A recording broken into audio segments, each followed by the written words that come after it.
आपको एक बात बतावें, सही बता रहे हैं, अगर सच्चे राम भक्त हो तो मिथिला में श्री राम जी ने अजगौ पिनाक धनुष को तोड़ा था।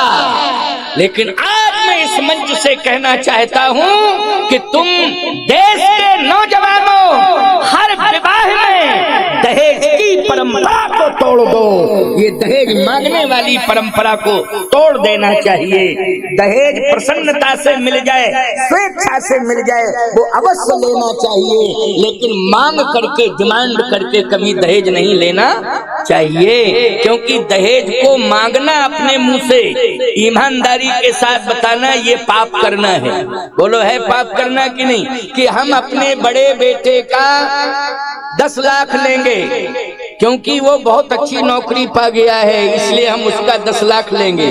अब तो किसी का बेटा अगर बहुत अच्छी सर्विस मिल जाती है तो 50 लाख से कम नहीं संबंध होता है। 50 लाख तो उसे चाहिए, इसके बाद ऊपर खर्चा चाहिए। मैं आपसे एक बात पूछना चाहता हूं, चाहे जितनी बड़ी नौकरी करने वाले तुम्हारे बेटे हो जावे, चाहे IAS क्यों ना हो जावे बेटा, मैं एक ही बात कहना चाहता हूं, क्या राम जी जैसी प्रतिभा हो पाएगा?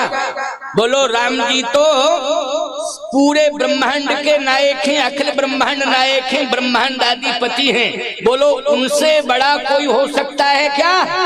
उनसे बड़ा ना कोई बुद्धिमान हो सकता है, उनसे ना बड़ा कोई बलवान हो सकता है, उनसे बड़ा ना कोई चरित्रवान हो सकता है। श्री राम का ऐसा व्यक्तित्व है। लेकिन दशरथ जी महाराज ने, बोलो, दहेज में कुछ मांगा हो तो बताओ। जब तुम मेरा गहरा नत्थू खैरा के 10-10 लाख गिनाते हो तो भगवान राम का तो कहना ही क्या है? जरा सही बताओ, क्या कोई डिमांड की महाराज श्री दशरथ ने जनक जी से कि हम अपने बड़े बेटे राम का 1 करोड़ लेंगे?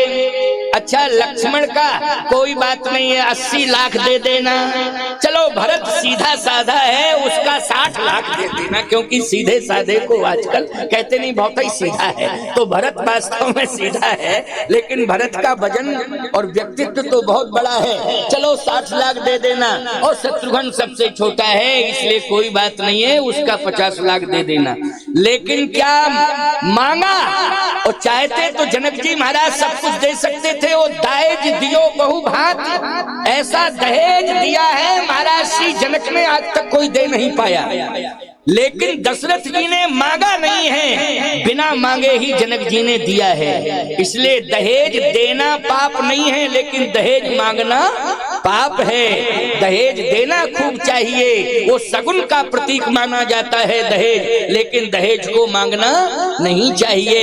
इसलिए मैं कहता हूं कि राम जी ने पिनाक को तोड़ा है, राम जी ने अजगौ धनुष को तोड़ा है, लेकिन तुम्हें क्या तोड़ना है देश के नौजवानों? दहेज की परंपरा को तोड़ना है। बिना मांगे ही जो मिल जावे भगवान की इच्छा से, लेकिन संकल्प ये होना चाहिए कि हमारे घर में सीता जैसी बहू आ जावे। बोलो भाई, क्या संकल्प होना चाहिए? कि हमारे घर में सीता जैसी बहू आनी चाहिए। क्योंकि सीता जी का प्रवेश अगर अयोध्या में हुआ है तो याद रखना, अयोध्या की महिमा अनंत गुनी बढ़ गई। बोलो, बढ़ गई कि नहीं? जैसे मैं आपको एक प्रमाण दे रहा हूँ, सीता जी अपने साथ में 3 बहनों को लेके आई थी, उर्मिला, मांडवी और सुरकीर्ति।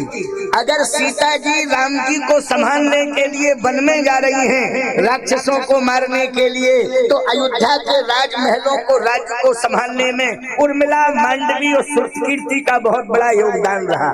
बोलो, योगदान रहा कि नहीं रहा? याद रखना, 14 साल का प्रमाण है कि 14 साल जब तक सीता जी लौट के नहीं आ गई वन से, उर्मिला, मांडवी, सुरकीर्ति ने जनकपुर की याद नहीं की, अयोध्या को संभाला है। इसलिए अयोध्या की महिमा बढ़ती चली गई है।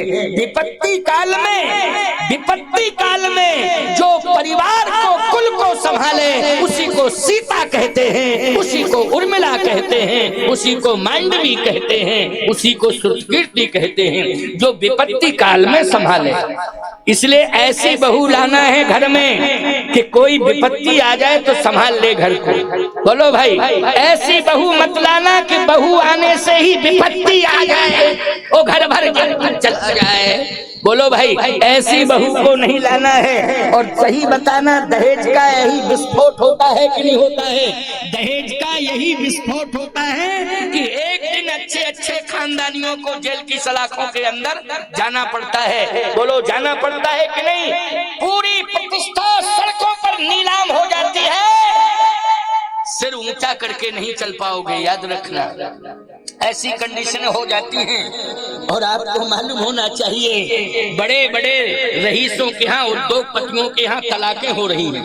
बोलो, हो रही हैं कि नहीं हो रही हैं? क्या हो रही हैं? तलाकें हो रही हैं, नाटक हो रहा है, ऐसा गंदा अभिनय हो रहा है कि लज्जा को भी लज्जा आ जाती है प्यारे। इसलिए आज संकल्प लेना है, ये दहेज की विडंबना है कि करोड़ों रुपया देने लेने का जो चक्कर पड़ा है, उसी का परिणाम है कि आज जो है कोर्ट कचहरी के चक्कर लगाने पड़ रहे हैं। आज तलाक जैसी समस्या आ गई है, आज समस्याएं घर में बढ़ती ही चली जा रही हैं। ये सारी की सारी अशांति जो छा रही है, इसके मूल में दहेज रूपी दानव है। कौन सा दानव है? ये दहेज रूपी दानव है। हमारी बात भले ही सुन करके बुरी लग रही होगी, लेकिन लग जावे तो खूब लग जावे, लेकिन हम अपनी बात स्पष्ट कहेंगे, साफ कहेंगे, आपके कल्याण के लिए कहेंगे, आपका हित हो जाए, आपके परिवार का हित हो जाए, इसके लिए हम खुलेआम मंच से इस बात को कह रहे हैं। तो आइए सुनिए जरा, मिथिला का और अयोध्या का संबंध बड़ा अद्भुत है। ऐसा ही विवाह होना चाहिए, बेटी पक्ष मिथिला की तरह हो और बेटा पक्ष अयोध्या की तरह हो। महाराज श्री दशरथ की और महाराज जनक की परंपरा, इधर अयोध्या की परंपरा में राम जैसा बेटा हो और इधर बेटी की परंपरा में सीता जैसी बेटी होना चाहिए, वो मिथिला की परंपरा हो। इसलिए मैं आज इस बात को कह रहा हूँ, डंके की चोट पर कह रहा हूँ। जनक जी महाराज ने सोच लिया कि मेरी बेटी के लिए वर तो मिल गया है, बोले ब्रह्म आ गया है, लेकिन ब्रह्म आ गया है तो ये धनुष तो रखा है। कहे धनुष तो इसलिए ही रखा था कि ये धनुष ब्रह्म की पहचान कराएगा। बोलो, ये धनुष किसकी पहचान कराएगा? ब्रह्म की पहचान कराएगा। मैं आपको एक बात बताऊं, पत्थर बहुत होते हैं, लेकिन पारस पत्थर की पहचान कब होगी? जब लोहे को सोना बना दे। बोलो भाई, पारस पत्थर की पहचान कब होगी? जल्दी बोलो। वैसे तो पत्थर बहुत हैं, तमाम पत्थर हैं प्यारे, लेकिन पारस पत्थर की पहचान तभी मानी जाएगी जब वो लोहे को सोना बना दे, तो समझ में आ जाएगा कि ये असली पारस पत्थर है। ऐसे ब्रह्म की पहचान क्या है? बोले वज्र से कठोर धनुष है। बोले धनुष किससे कठोर है? याद रखना, वज्र से कठोर धनुष है। अब वज्र से कठोर धनुष है तो वज्र में बड़ी ताकत है। बोलो, है ताकत की नहीं? अब वज्र से कठोर धनुष है, वज्र में बड़ी ताकत है। वज्र भी बना है दधीच की हड्डियों से और पिनाक भी बना है दधीच की हड्डियों से। वज्र में इतनी बड़ी ताकत है, इंद्र के पास इंद्र गरजता है वज्र को पाके, लेकिन बना किससे है वज्र? बोले महाराज दधीच, महात्मा दधीच की हड्डियों से बना है। अच्छा, ये पिनाक किससे बना है? बोले ये भी दधीच की हड्डियों से बना हुआ है पिनाक। वज्र से भी ज्यादा ताकत है पिनाक में। अब जो इस वज्र से कठोर धनुष को तोड़े वो संसार में सर्वशक्तिमान है, सबसे बड़ा ताकतवर है, सर्वशक्तिमान जिसको कहते हैं। सर्वशक्तिमान कौन है? बोले सर्वशक्तिमान है ब्रह्म। कौन है? बोले ब्रह्म है। इसलिए प्यारे ध्यान से मेरी बात को सुनना, समझने की कोशिश करना। जनक जी ने कहा कि इस बात का संशय दूर हो जाए, जो धनुष को तोड़े वो सर्वशक्तिमान है, वही पूर्ण ब्रह्म है। और जो धनुष को नहीं तोड़ पाएगा, याद रखना वो केवल बलवान माना जाएगा, वो केवल पहलवान तो माना जाएगा, लेकिन वो भगवान नहीं माना जाएगा। अच्छा, बलवान पहलवान को, धनवान को भगवान नहीं मानते हैं। मानते हैं क्या? भगवान नहीं मानते। भगवान किसे मानते हैं? भगवान उसे मानते हैं प्यारे, जिसके हाथ में पूरे ब्रह्मांड की सत्ता हो और वह सत्ता उसकी मुट्ठी में समाई हो, उसको कहते हैं सर्वशक्तिमान पूर्ण ब्रह्म परमात्मा। वो है श्री राम। वो कौन है? श्री राम है। इसलिए आज पहचान करनी है इस पिनाक से कि कौन पूर्ण ब्रह्म है, कौन पूर्ण ब्रह्म है। बाकी तो सब अधूरे हैं, लेकिन राम जी पूर्ण ब्रह्म हैं। इसलिए धनुष रखा है। जनक जी ने घोषणा कर दी है, सो पुरारी को दंड कठोरा, सो पुरारी को दंड कठोरा, राज समाज आज जोई तोरा, त्रिभुवन जय समेत बैदेही, बिनहि विचार बरे हटते ही। जनक जी ने कहा, जो शंकर के प्रचंड धनुष का खंडन करेगा, मैं बिना विचारे ही अपनी बेटी का विवाह उसके साथ कर दूंगा। जो धनुष तोड़े। अब अनेक देशों के राजा आ गए, क्योंकि घोषणा हो गई है, दीप दीप के भूपति नाना, आए हैं सुन हम पन ठाना, आए हैं सुन हम पन ठाना। बोले दीप दीप के भूपति नाना। बड़े बड़े राजा जो बहुत बड़े स्टेटों के मालिक थे, वो सभी राजा इकट्ठे हो गए। ये राजा लोग क्यों इकट्ठे हैं? ये इसलिए इकट्ठे हैं कि जनक जी ने ऐसी घोषणा की है कि जो धनुष को तोड़ेगा, मैं अपनी बेटी का विवाह उसके साथ कर दूंगा। अरे धनुष कोई बड़ी बात है क्या? धनुष को तोड़ने में हमको जरा भी दिक्कत नहीं है, क्योंकि धनुष बहुत समय से रखा है, इसलिए पुराना हो गया है, जीर्ण शीर्ण हो गया है। थोड़ा सा स्पर्श करेंगे, धनुष चट हो जाएगा और पट हम सीता को लेके चले जाएंगे, क्योंकि धनुष पुराना हो गया है। आपको एक बात बतावें, चुनाव में नए लड़कों को तोड़ने में ज्यादा देर नहीं लगती है, लेकिन पुराने लोगों को तोड़ने में एड़ी चोटी का करना पड़ता है, क्योंकि वो अनुभवी होते हैं, निष्ठावान होते हैं, ईमानदार होते हैं और अपने ईमानदारी की साख को बना के चलते हैं। बोलो, जो पुराने लोग होते हैं। लेकिन नए नए लड़के थोड़े ही से लोभ प्रलोभ में आ जाते हैं। बोलो, आ जाते हैं कि नहीं? बस तुरंत जो है अपनी अहमियत को 2 मिनट में नष्ट नाबूद कर देते हैं। मैं कहता हूं, नेक बनो, एक बनो, इंसान बनो और चरित्रवान का चयन करो प्यारे। किसका चयन करो? चरित्रवान का चयन करो, क्योंकि ये देश चरित्रवानों का है। इस देश को चरित्रवान ही चला पाएंगे। इस देश को कौन चला पाएगा? बोले चरित्रवान चला पाएगा, क्योंकि ये पूरी दुनिया में, पूरे संसार में, विश्व में भारत ही एक चरित्रवान देश है। जिस देश को चलाने के लिए चरित्रवान आता है और चरित्रवान के ऊपर भगवान की कृपा बरसती रहती है। इसलिए चरित्रवान का चयन करो प्यारे, तभी तुम्हारा हिंदुत्व सुरक्षित रहेगा, तभी तुम्हारा सनातन धर्म सुरक्षित रहेगा, तभी बहन बेटियों की अस्मिता सुरक्षित रहेगी, तभी तुम्हारे पुरखों की मर्यादा सुरक्षित रहेगी। इसलिए जीवन में हमें संकल्प लेना है कि चरित्रवान का चयन करना है। आइए, जनक जी महाराज ने जितने राजा बैठे थे सबसे कहा कि बैठे बैठे क्या कर रहे हो, तमाशा देख रहे हो? ये सामने धनुष रखा है, इसको तोड़ो। एक राजा बोला, तोड़ रहा हूं, थोड़ा मूड ठीक कर लूं, क्योंकि दूर से चल के आया हूं और तोड़ने के लिए ही आया हूं, तोड़ूंगा निश्चित रूप से, लेकिन थोड़ा सा तसल्ली से बैठने दो। जनक जी ने कहा नहीं, टाइम नहीं बचा है बैठने का, सीधे जाओ धनुष को तोड़ो।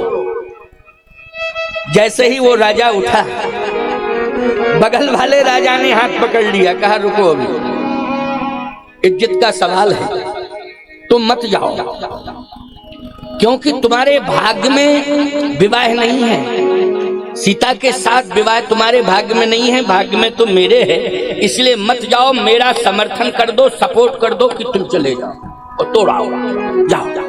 उसने कहा नहीं, अपना अपना भाग अजमाओ, हम अपना अजमावे, तुम अपना अजमाओ। इसका मतलब ये थोड़ी है कि हम तुम्हें सपोर्ट कर दें, नहीं नहीं, अपना अपना भाग अजमाओ। अच्छा सही बताना जरा, एक भी राजा सफल हो पाया?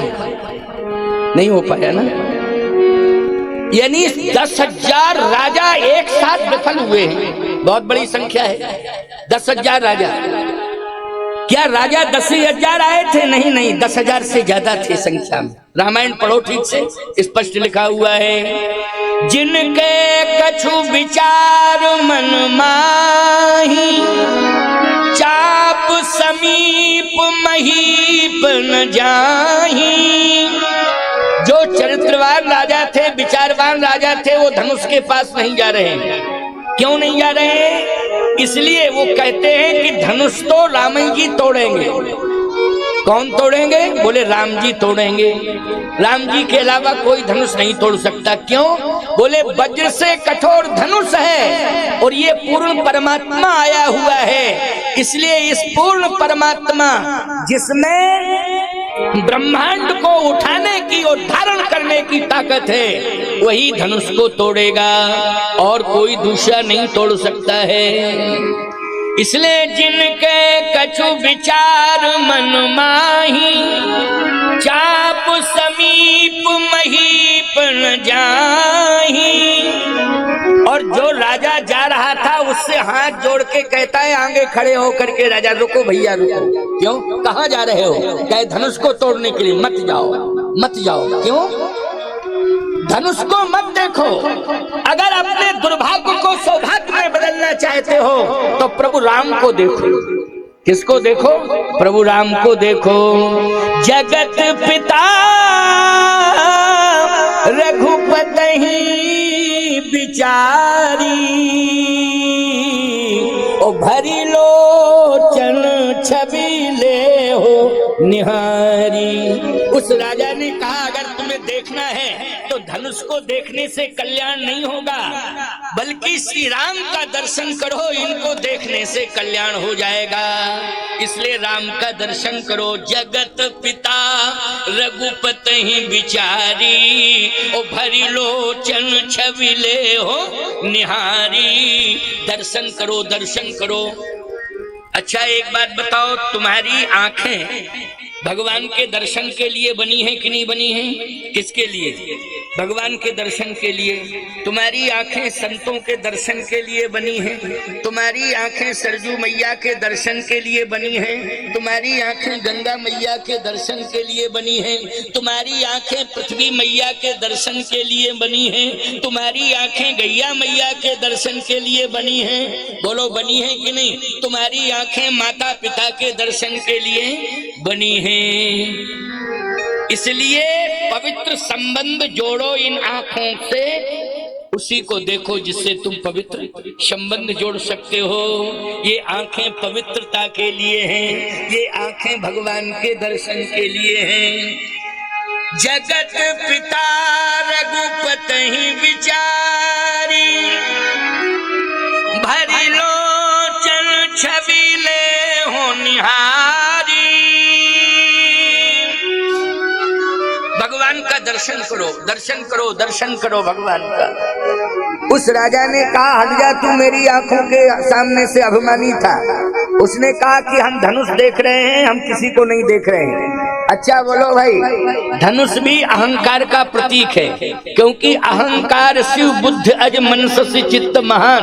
बोले शिव जी अहंकार के देवता हैं, ब्रह्मा जी बुद्धि के देवता हैं और चंद्रमा मन का देवता है और ये शंकर जी का धनुष है, इसलिए अहंकार का प्रतीक है। और आप सब जानते हो अहंकारी कभी भी भगवान को देखना पसंद नहीं करता है, वो भगवान को नहीं देखता है अहंकारी, वो किसे देखता है? याद रखना, अहंकारी अहंकार को ही देखता है, उसे अहंकार ही दिखाई देता है, अहंकार के अलावा और कुछ भी दिखाई नहीं देता है दुनिया में। इसलिए धनुष ही दिखाई दे रहा है अहंकारी राजाओं को, क्योंकि वो अहंकार का प्रतीक है, अहंकारी को अहंकार दिखाई देता है।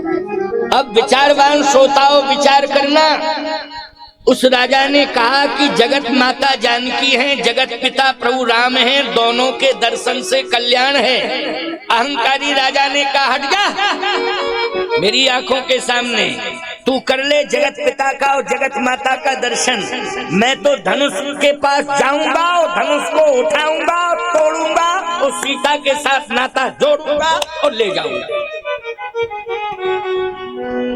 धार्मिक राजा था, साधु राजा, उसने प्रणाम किया, कहा प्रभु इनकी मति मारी गई है, मेरा समझाना धर्म था लेकिन अब हम समझाएंगे नहीं, क्योंकि विनाश काले विपरीत बुद्धि, नहीं मानता है तो चला जा। अब वो राजा गया धनुष के पास, समझना जरा, जैसे ही धनुष के पास पहुंचा तो धनुष के ऊपर भगवान शंकर बैठे थे। कौन बैठे थे? भगवान शंकर, क्योंकि शंकर जी का धनुष है तो धनुष के ऊपर कौन बैठेंगे? बोलो भाई, शंकर जी बैठेंगे धनुष, क्योंकि जिसका धनुष है वही बैठेगा।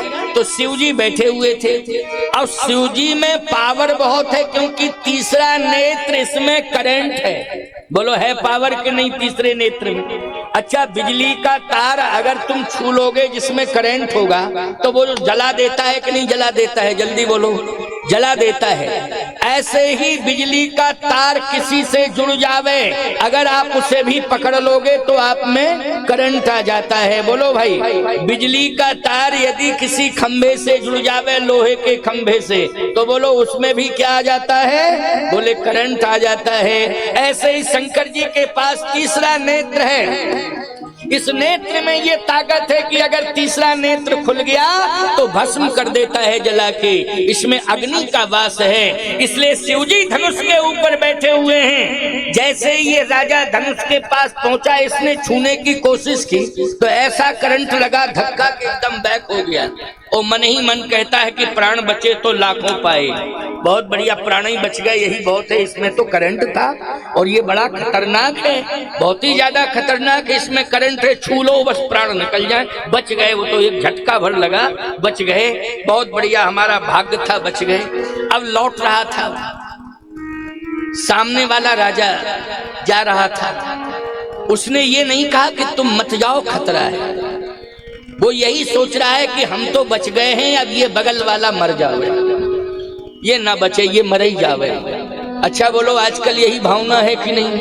सही बताओ, यही भावना है कि हम बचें बाकी सब मरें, हम बचें, हमारी इज्जत बचे, बाकी सबकी इज्जत मिट्टी में मिल जावे। बोलो, आज यही सोच हो गई है निकृष्ट की नहीं प्राणी की।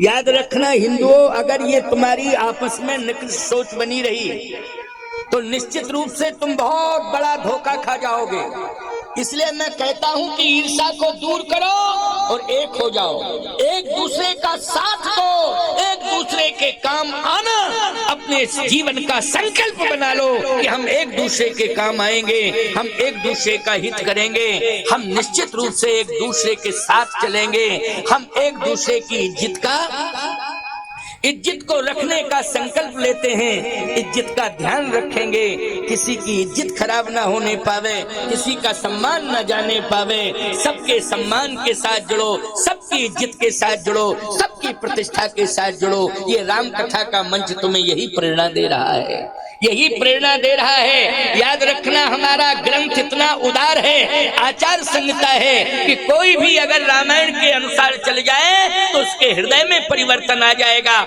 उसके जीवन में अभूतपूर्व परिवर्तन आ जाएगा।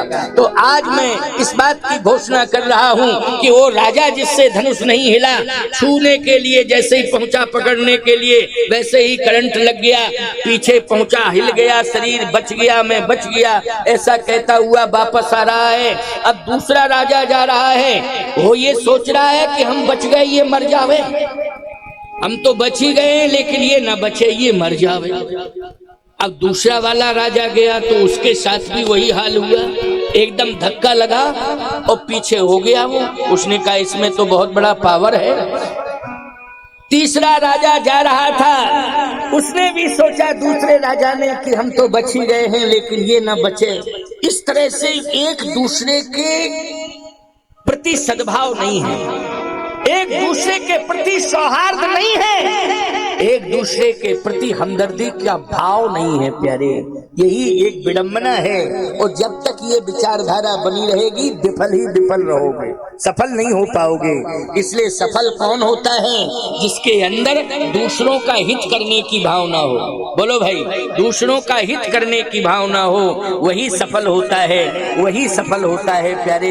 हिंदुस्तान की विशेषता यही है और रही है, लेकिन आज हम सब इस परंपरा से दूर होते जा रहे हैं। निश्चित रूप से हमारे जीवन का बहुत बड़ा नुकसान हो रहा है, हमारे जीवन में बहुत बड़ी कमियां आती जा रही हैं, क्योंकि हम रामायण की परंपरा से कोसों दूर होते जा रहे हैं। हमें रामायण की परंपरा से जुड़ने की आवश्यकता है। रामचरितमानस शिक्षा देती है कि भगवान श्री राम ने सबको जोड़ा है, सबकी समस्याओं को सुना है, सबकी समस्याओं को सुन करके दूर किया है प्रभु राम ने। ये राम का रामत्व है। इन राजाओं ने तो समस्या में समस्या पैदा कर दी है।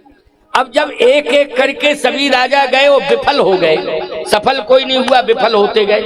अब जब विफल हुए तो जनक जी ने कहा कि 10,000 राजा क्रम क्रम से गए, लेकिन एक भी राजा सफल नहीं हुआ।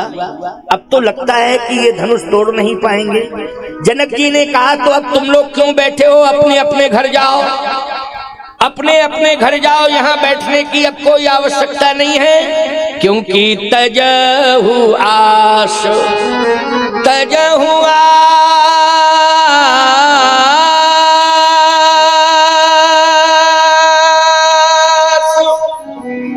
निज निज ग्रही जाहू, और लिखा न विधि बई देहि विवाहु। जाओ, अपने अपने घर जाओ, क्योंकि तुम लोगों ने धनुष हिला तक नहीं पाया, इसलिए अब इस सभा में बैठने की आवश्यकता नहीं है, अपने अपने घर जाओ। लिखा न विधि बई देहि विवाहु। राजाओं ने कहा नहीं जाएंगे, नहीं जाएंगे, नहीं जाएंगे। जनक जी ने कहा जब धनुष नहीं तोड़ पाए तो बैठे क्यों? उन राजाओं ने कहा कि हम इसलिए बैठे हैं कि अभी आशा बंधी है, आशा बंधी है, आशा बंधी है। किस बात की आशा बंधी है? बोले अभी हम फुटकर गए हैं, अब हम महागठबंधन बना के जाएंगे और सफल हो जाएंगे। अच्छा बोलो भाई, क्या ये महागठबंधन सफल हो पाएगा? सोचो जरा, विचार करो। 10,000 राजा एक साथ गए। जनक जी ने कहा अच्छा ये भी देख लो, कोई बात नहीं, कोई बात नहीं, ये भी देख लो, अपनी ताकत आजमा लो, हमें कोई दिक्कत नहीं। 10,000 राजा एक साथ गए, और जैसे ही 10,000 राजाओं ने एक साथ आक्रमण किया तो शंकर जी ने अपनी पूरी ताकत लगा दी, पूरी ताकत लगा दी भगवान शंकर ने। अब मैं आपसे पूछना चाहता हूं, शंकर जी अगर संकल्प ले लें कि मैं इसकी रक्षा करूंगा, तो संसार जो है एक साथ आक्रमण कर दे, लेकिन उस व्यक्ति का कुछ नहीं बिगाड़ पाएगा। बोलो भाई, जब शंकर जी रक्षा कर रहे हैं तो पूरी दुनिया उस पर टूट पड़े, लेकिन उसका बाल बांका होने वाला नहीं है। और यही हुआ है कि शंकर जी ने अपनी पूरी ताकत लगा दी। 10,000 राजा एक साथ आक्रमण किए हैं धनुष पर। गोस्वामी जी कहते हैं डगए न शंभु, डगई न शंभु, सरासन कैसे, ओ कामी बचन सती मन जैसे। डगए न शंभु सरासन कैसे, काम कामी वचन सतीलन जैसे। भगवान शंकर का धनुष बिल्कुल भी नहीं हिला। 10,000 राजाओं ने पूरी ताकत लगा दी, शंकर जी ने पूरी तरह से धनुष की रक्षा की है और धनुष को पूरी तरह से संभाल लिया है, पकड़ लिया है। तो डगे न शंभु सरासन कैसे, ओ कामी बचन सती मन जैसे। अच्छी सोच लेकर के जाओगे तो शंकर जी तुम्हारे सहयोगी बनेंगे। जो 10,000 लोग काम नहीं कर पाएंगे अकेले तुम कर लोगे। अगर अच्छी सोच लेके जाओगे तो शिव जी रक्षा करेंगे, सहयोग करेंगे, सफलता मिल जाएगी। और यदि गलत सोच करके जाओगे तो 10,000 नहीं 10 लाख भी जाओगे तब भी सफल नहीं हो पाओगे। इसलिए हमेशा अच्छी सोच लेके चलना चाहिए। ये राजाओं की सोच अच्छी नहीं है, इसलिए शंकर जी ने कहा तुम सफल हो ही नहीं सकते हो, सफल नहीं हो सकते हो, चाहे जितनी ताकत लगा लो लेकिन सफल नहीं हो पाओगे। और वास्तव में 10,000 राजा सिर झुका के वापस आ गए। जनक जी ने कहा अब जाओ, राजाओं ने कहा अब भी नहीं जाएंगे। जनक जी ने कहा जब 10,000 मिलके सफल नहीं हुए तो अब क्यों नहीं जाओगे। उन राजाओं ने कहा हम इसलिए बैठे हैं कि अब ये देख रहे हैं कि आखिर धनुष कौन तोड़ता है। अगर हम धनुष नहीं तोड़ पाए हैं तो कम से कम धनुष तोड़ने वाले से तो युद्ध कर ही सकते हैं। इतनी ताकत तो हमारे अंदर है ही है। कितने अज्ञानी हैं, कितने मूर्ख हैं। सोचो जरा, जब तुम 10,000 मिलके कुछ नहीं बिगाड़ पाए हो और जो धनुष तोड़ेगा वो साधारण नहीं होगा, वो साधारण तो हो नहीं सकता है। उसे चैलेंज देना ये महामूर्खता है, ये महामूर्खता है उसे चैलेंज देना। जब 10,000 राजा कुछ नहीं बिगाड़ पाए और अकेले कोई व्यक्ति अगर धनुष को तोड़ देता है तो वो महाशक्ति है। वो लोग कौन है? महाशक्ति है। इसलिए कुछ नहीं बिगड़ेगा, चाहे जितनी कोशिश कर लेना। मैं कहता हूं कि भारत शक्ति नहीं महाशक्ति है, इसलिए कोई कुछ नहीं बिगाड़ सकता है भारत का, क्योंकि भारत में महाशक्तियां पैदा हो गई हैं। भारत महाशक्तिवानों का देश है, ये साधारण देश नहीं है, सामान्य देश नहीं है। यहाँ बड़ी बड़ी महाशक्तियां पैदा हो गई हैं। आपको मालूम होना चाहिए भगवान राम स्वयं भारत की भूमि पर जन्म लिए हैं। बोलो लिए हैं कि नहीं लिए? इस बात को मान रहे हो कि नहीं मान रहे हो? अच्छा सही बताना, बजरंग बली का जन्म कहाँ हुआ है? बोले बजरंग बली का जन्म हुआ है गंधमादन पर्वत पर, जिसको कहते हैं बैंकटाचल पर्वत। जहाँ तिरुपति बालाजी का मंदिर बना हुआ है दक्षिण भारत में, वहीं पर गंधमादन पर्वत है, उसी को बैंकटाचल पर्वत कहते हैं। वाल्मीकि रामायण के अनुसार बजरंगबली का जन्म हुआ है। अच्छा बोलो भाई, जहाँ राम का जन्म, जहाँ बजरंगबली का जन्म, जहाँ पर दुर्गा शक्तियों का, आदि शक्तियों का प्रादुर्भाव हुआ हो, बोलो ऐसे देश का कोई कुछ बिगाड़ सकता है किसी में हिम्मत? इसलिए मैं कहना चाहता हूँ ये भारत बजरंगबली का देश है, ये भारत आदि शक्तियों का देश है, ये भारत भगवान राम का देश है, ये कृष्ण का देश है। इसलिए इसका कुछ भी बिगड़ने वाला नहीं है। आज 10,000 राजा एक साथ गए लेकिन विफल हो गए। अब जब विफल हुए तो ध्यान से सुनना, बड़ी बढ़िया बात है। जनक जी ने कहा कि अब ये जा नहीं रहे हैं तो अब क्या किया जाए? जनक जी कहते हैं सुकृति जाए जो पन पर हरऊ। क्या मैं ये कह दूं कि मैंने धनुष यज्ञ का कार्यक्रम कैंसिल कर दिया है? ये मैं घोषणा करूं? ये मैं घोषणा नहीं कर सकता हूं कि मैंने धनुष यज्ञ का कार्यक्रम कैंसिल कर दिया है। क्यों? इसलिए कि धनुष यज्ञ सुन रघुकुल नाथा। धनुष यज्ञ को सुन के ही रघुनाथ जी आए हैं, धनुष यज्ञ को सुन के ही विश्वामित्र जी राम लक्ष्मण को लेके आए हैं। इसलिए हम ये घोषणा नहीं करेंगे। लेकिन अगर मैं प्रण का पालन करता हूँ तो मेरी बेटी का क्या होगा, ये मैं नहीं समझ पा रहा हूँ। सतानंद जी ने उसी समय कहा चिंता मत करो जनक जी, रोने की आवश्यकता आवश्यकता नहीं है। जनक जी ने कहा कि रोने की आवश्यकता इसलिए है कि बेटी का विवाह नहीं हो पा रहा है, तो रोएगा नहीं बाप तो क्या करेगा। सतानंद जी गुरुजी हैं, उन्होंने कहा रोना नहीं है, सीता का विवाह होगा और जनक जी समस्या का समाधान होगा, लेकिन कब होगा? जब धनुष टूटेगा तब होगा। सतानंद जी ने कहा समय से ही धनुष टूटेगा, समय के पहले नहीं टूटेगा। एक बात बताओ, तुमने गेहूं बोया, लेकिन मैं एक बात कह रहा हूं, आप ध्यान से सुनना। आपको समय से ही गेहूं मिलेगा कि नहीं मिलेगा? आप सोचो, मैंने आज बोया, कल मैं काट लूं उसको। बोलो किसान हो, ईमानदारी से बताओ, संभव है क्या ये? आपने गेहूं बोया है तो निश्चित रूप से गेहूं की फसल आपको मिलेगी। जब गेहूं पक जाएगा, समय से पकेगा, वो उसके पकने का एक समय है, और समय से पकेगा तो समय से आपको मिलेगा ही मिलेगा, ये पक्की बात है। तो कहने का तात्पर्य मेरा ये है कि बेटी अगर घर में जन्म ली है तो ये कन्फर्म है कि उसका विवाह होगा, लेकिन जब समय आ जाएगा तो निश्चित रूप से विवाह हो जाएगा। इसमें पिता को चिंता करने की आवश्यकता नहीं है, समय का इंतजार उसे करना ही पड़ेगा। तो जनक जी को समझा रहे हैं सतानंद जी कि थोड़ा समय का इंतजार कर लो, समय से विवाह होगा, ये कन्फर्म है कि विवाह होगा, लेकिन थोड़ा समय आ जाने दो।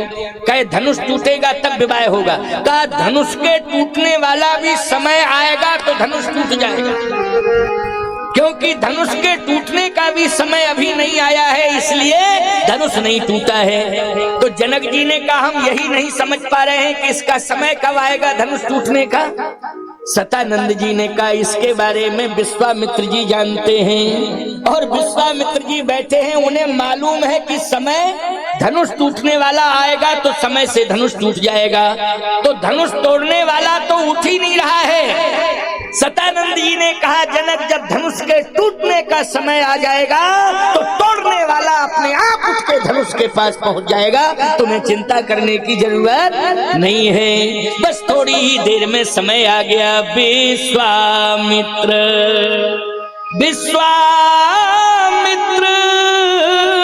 समय शुभ जानी, ओ बोले अति सने में बानी। विश्वामित्र समय शुभ जानी, बोले अति सने में बानी। उठहु राम भैया भव चापा, मेटहु तात जनक परितापा। हे राम उठो, धनुष को तोड़ो और जनक के संताप को दूर करो, मेरी आज्ञा है, अब विलंब करने की आवश्यकता नहीं है, क्योंकि धनुष टूटने का समय आ गया और सीता से नाता जोड़ने का भी समय आ गया है। इसलिए विश्वामित्र समय शुभ जानी, वो बोले अति सने मैं बानी। उठहु राम भैयो भव चापा, मेटहु तात जनक परितापा। उठो राम। राम जी खड़े हो गए, क्योंकि गुरुजी की आज्ञा मिले और राम जी खड़े ना हो। गुरुदेव की आज्ञा पाके राम जी खड़े हो गए। जाओ राम, मेरी आज्ञा है, तुम धनुष को तोड़ो। तो सही जही चले सकल जग स्वामी। देखो धनुष तोड़ने के लिए जा रहे हैं।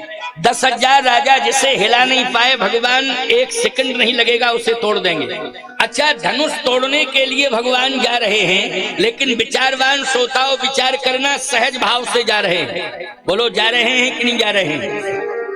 जीवन में जो व्यक्ति अच्छा सोचता है वो कभी छटपटाता नहीं। जो व्यक्ति अच्छे राह पर चलता है वो व्यक्ति घबराता नहीं। वो व्यक्ति घबराता नहीं। अच्छी राह पर चलने वाला व्यक्ति, देखो गलत रास्ते पर अगर कोई चलेगा तो घबराएगा। बोलो घबराता है कि नहीं घबराता है? गलत रास्ते पर कोई चलता है तो घबराता है, लेकिन सच्चे रास्ते पर, सही रास्ते पर कोई चलता है तो घबराता नहीं है। भगवान राम सच्चे रास्ते पर, सही रास्ते पर चल रहे हैं, क्योंकि गुरुदेव की आज्ञा मिली है और गुरुदेव ने ही रास्ता बताया है और उन्हीं के बताए वे रास्ते पर चल रहे हैं। बोलो सही रास्ता है कि नहीं?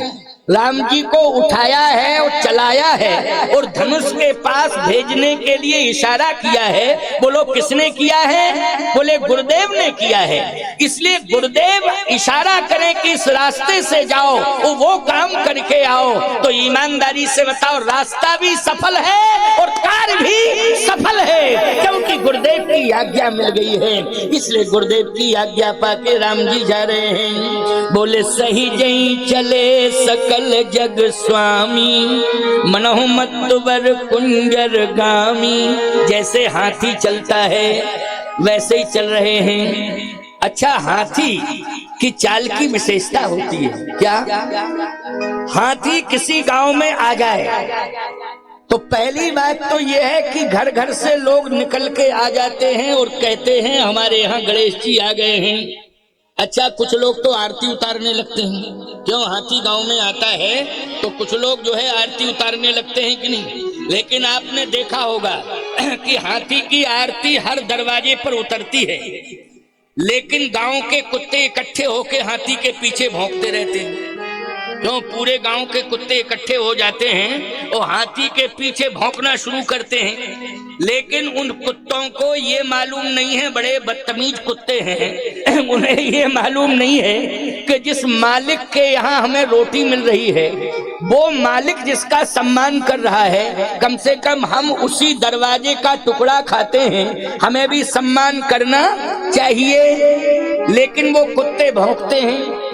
हाथी इतना महान और गंभीर होता है कि कुत्ते भौंकते रहते हैं, हाथी चलता रहता है। अगर पूंछा ही मार दे हाथी पीछे से तो कुत्तों की त्रयोदशी हो जाएगी, एक नहीं बचेगा कुत्ता। याद रखना, एक कुत्ता नहीं बचेगा, पूंछ में इतनी ताकत है। लेकिन हाथी पूंछ का भी प्रहार नहीं करता है, हाथी मुड़ के भी नहीं देखता है। कुत्ते भौंकते रहते हैं, लेकिन हाथी का सम्मान बढ़ता रहता है। वो हाथी सम्मान पाके सफल हो जाता है, लेकिन कुत्ते कुत्ते ही रहते हैं, वो भौंकते ही रहते हैं, वो भौंकते भौंकते मर जाते हैं। और लोग कहते हैं कि कुत्ते की मौत मरूगी। उदाहरण भी देते हैं लोग तो कुत्ते का देते हैं कि गलत काम करोगे तो कुत्ते की मौत मरोगे। लोग कुत्ते का उदाहरण देते हैं, इसलिए सावधानी से मेरी बात को सुनना। भौंकने वालों, भौंकना मत। अच्छा कार्य कोई कर रहा है उसे सम्मान मिलेगा, उसे निश्चित रूप से गांव गांव में सम्मान मिलेगा, क्योंकि अच्छा काम जो करेगा उसे सम्मान मिलेगा ही मिलेगा। लेकिन कुत्ते चाहे जितने भौंकते रहें, भौंकते ही रहेंगे, उसका बिगड़ेगा कुछ भी नहीं, वो तो सफल ही हो जाएगा। उसकी पूजा तो हर घर में होगी, हर गांव में होगी। बस इतना तुम्हें तय करना है कि हम गंभीर हो जाए। किसकी तरह? बोले हाथी की तरह गंभीर हो जाए। हमारे काम इतने बड़े बड़े काम का अर्थ होता है कि हम सबकी बात सुने, हम सबकी बात सुने, इतनी क्षमता हमारे अंदर होना चाहिए। हाथी का पेट बड़ा होता है, हमारी क्षमता इतनी होनी चाहिए कि सबकी बात सुन के हम पचा लें, सबकी बात सुन के हम पचा लें। बड़ी बड़ी डालियों को चबा जाता है, हाथी वो पचा लेता है। बोलो पचा लेता है कि नहीं पचा लेता है?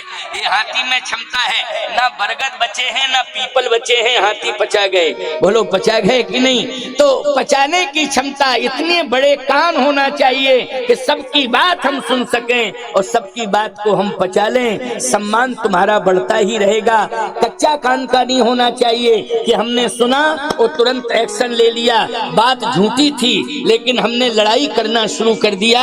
ये सबसे बड़ा अपराध होगा और सबसे बड़ी गलती मानी जाएगी। इससे तुम्हारा विकास रुक जाएगा। भगवान श्री राम प्रगति के रास्ते पर जा रहे हैं, ध्यान से सुनना, बहुत अच्छी बात है ये। धीरे धीरे चलते गए राम जी, धीरे धीरे चलते गए, धनुष के पास पहुंचे। अब धनुष जो है जैसे ही राम जी को देखता है तो धनुष छोटा हो गया, राम को देख के छोटा हो गया। दाहिन दियो पिनाक, दाहिन दियो पिनाक, तो समिट के भयो मलाक। जैसे ही भगवान ने दाहिनी परिक्रमा की तो धनुष छोटा हो गया। अब राजाओं के लिए धनुष बड़ा था और राम के लिए धनुष छोटा है। बोलो कितना बड़ा अंतर आया, आया कि नहीं? राजा जा रहे थे तो बढ़ रहा था धनुष, और राम जी पहुंचे तो धनुष छोटा हो गया। भगवान राम ने कहा डरो मत। धनुष ने कहा नहीं, डर नहीं रहा हूं। राम जी ने कहा इसलिए तो तुम छोटे हो गए हो कि समझ रहे हो मैं तोड़ने के लिए आया हूं, लेकिन मेरा काम है जोड़ने का, मेरा काम तोड़ने का नहीं है। राम जी ने कहा मेरा काम जोड़ने का है, लेकिन गुरुदेव की आज्ञा है, जब तक गुरुदेव ने नहीं कहा तब तक मैं नहीं आया। अब गुरुदेव की आज्ञा है कि जाओ राम, मेरी आज्ञा है तुम धनुष को तोड़ो, इसलिए मैं तोड़ने के लिए आया हूं। लेकिन एक वचन दे रहा हूं, क्या? अभी मैं तोड़ूंगा और तोड़ने के बाद सीधा तुम्हें बैकुंठ भेजूंगा, और बैकुंठ में जो विशेष स्थान होगा उस पर तुम्हें स्थापित कर दूंगा। अभी तक सम्मान मिथिला की भूमि पर तुम्हारा हुआ है, अब बैकुंठ में तुम्हारा सम्मान होगा, क्योंकि मैं तोड़ रहा हूं, मजबूरी में तोड़ रहा हूं, लेकिन भेजूंगा तुम्हें बैकुंठ, चिंता मत करना। धनुष बोला नहीं प्रभु, मुझे बैकुंठ नहीं जाना है। भगवान ने कहा क्यों? धनुष ने कहा इसलिए कि आपके रहने से बैकुंठ की महिमा है। जब आप ही छोड़ के चले आए बैकुंठ को तो हमारी दृष्टि में बैकुंठ की कोई महिमा नहीं है। अच्छा सही बताना, महिमा किससे है बैकुंठ की? बोलो भगवान के रहने से है कि नहीं? किसके रहने से है? भगवान के रहने से महिमा है। और भगवान ही छोड़ के चले आए, धनुष बोला तो महिमा हम नहीं मानते कि बैकुंठ की कुछ भी बची है। आप ही ने छोड़ दिया तो हम बैकुंठ, केवल बैकुंठ नाम का बैकुंठ है, महिमा कुछ नहीं रही। तो भगवान ने कहा मैं अयोध्या में आया। धनुष ने कहा अयोध्या में आप आए तो अयोध्या की महिमा बढ़ गई, आपके आने से महिमा बढ़ गई है। लेकिन प्रभु मिथिला की महिमा अयोध्या से ज्यादा बढ़ गई है। क्यों? अयोध्या के राजा और रानी ने तपस्या की है, तब आपको बैकुंठ से अयोध्या बुला पाए। लेकिन धन्य है मिथिला की भूमि कि बिना ही बुलाए आप बिना निमंत्रण के चले आए हैं, इसलिए मिथिला की और महिमा बढ़ गई है। भगवान ने कहा तो मिथिलाई में रहोगे क्या? धनुष बोला मिथिला में तब रहूंगा जब आप परमानेंट रहो तो मैं रहूंगा। फिर क्या चाहते हो? धनुष कहता है कि मैं यही चाहता हूं कि आप अपने हाथ से मुझे तोड़े, मेरी इच्छा है, क्योंकि मैं इसलिए तो इंतजार कर रहा था कि आपके हाथों से टूटूं। तो भगवान ने कहा कि मेरे हाथ से टूट जाओगे तो मिथिला में ही तो पड़े रहोगे। धनुष कहता है इतनी कृपा करना कि आप तोड़ के अपने चरणों में थोड़ी सी जगह दे देना। मेरे चरणों में जगह है? क्यों? धनुष ने कहा बड़े बड़े ऋषि मुनि महात्मा चाहे अयोध्या में रह रहे हो, चाहे मिथिला में रह रहे हो, चाहे चित्रकूट में रह रहे हो, इसलिए भजन कर रहे हैं कि थोड़ी सी जगह भगवान के चरणों में मुझे मिल जाए। अच्छा बोलो अयोध्या के महात्मा क्यों भजन कर रहे हैं अयोध्या में? कि भगवान के चरणों में जगह मिल जाए। अयोध्या के महात्मा इसलिए भजन कर रहे हैं कि हमें थोड़ी सी जगह लोकसभा में मिल जाए, विधानसभा में मिल जाए। अरे लोकसभा विधानसभाएं चलती रहेंगी, लेकिन सही बात तो यह है कि महात्मा जो भजन कर रहे हैं वो इसलिए कर रहे हैं, चाहे चित्रकूट में रह के करें, चाहे अयोध्या में रह के करें, चाहे मिथिला में रह के करें, चाहे हरिद्वार में रह के करें, चाहे नैमिषारण्य में रह के करें, लेकिन भजन का अर्थ यही है कि प्रभु भजन के प्रभाव से थोड़ी सी जगह आप अपने चरणों में दे देना।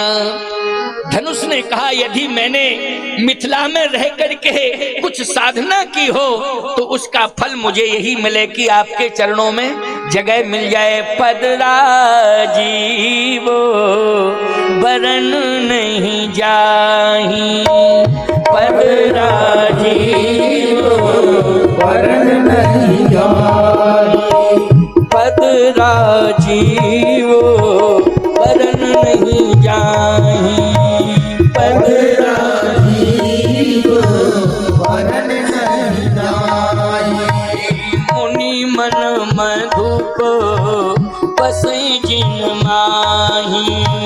मुनि मन मधु में बसई माही। जन्म जन्म मुनि जतन कराही, जन्म जन्म मुनि जतन कराही। अंत राम कही आवत नाही, अंत राम कही आवत नाही। अंत राम कही आवत नाही। अंत राम कही आवत नाही। जन्म जन्म मुनि जतन कराही।